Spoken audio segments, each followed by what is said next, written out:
All right, welcome everybody. So now that you have your design transferred, whether you're doing the mirror frame or the garlic grater, if you're doing the garlic grater, you just won't have that inside hole, that's okay. You're gonna need your slab and you're gonna need your needle tool. And the next thing is you are going to be trimming off the extra bits of clay.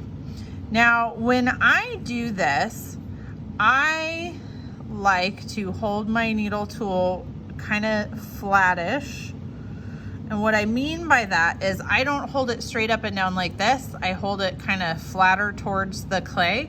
I also like to keep it clean and keep the clay boogies off of it. And instead of trying to move my needle tool in different directions, I want to follow the line and I want to rotate the clay when I need it. So I'm going to follow the line with the needle tool like this. And then I will pull off the extra clay. And when I'm ready, I'm going to rotate the clay. So I'm not trying to, I'm not trying to go like this and try to go all the way around in one shot. I am just taking off the extra bits of clay as I go. So if you're doing the garlic grater, you won't have a hole in the middle. If you're doing the mirror frame, you will have a hole in the middle. The outside is the same regardless. And I do want to show you the difference. So if I go straight up and down and I cut like this, most of the time I get like raggedy edges on the side. It usually has a lot more hangy bits, and it depends on how soft it is or whatever, but like I like to do as little work as possible, so I like to do less cleanup. So if I hold it at an angle, I end up doing less cleanup than if I don't hold it at an angle. So I'm gonna hold it at an angle.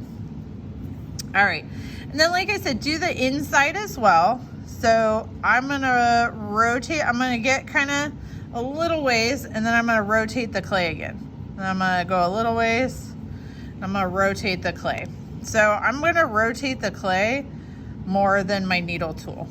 I'm not just twisting my needle tool around or ripping it through the clay. I'm rotating the clay so my needle tool can kind of stay at the angle that I need it to be. Even that last little bit, I still rotated the clay, right? It just makes it easier and less likely to get cleanup.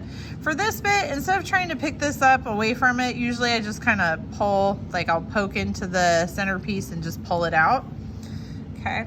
So that's how you cut it. Now at this point, I wanna smooth the edges, both sides. So if I just kind of pat around the edge a little bit, like if I did a good job of cutting, I'm not gonna actually have that much cleanup, and I'm just gonna take my finger kind of not super flat this way and not super flat this way, but kind of at an angle, and I'm gonna go all the way around and just kind of smooth everything out. I'll do the same thing on the inside and the same thing on the back side as well. All right, thanks everybody.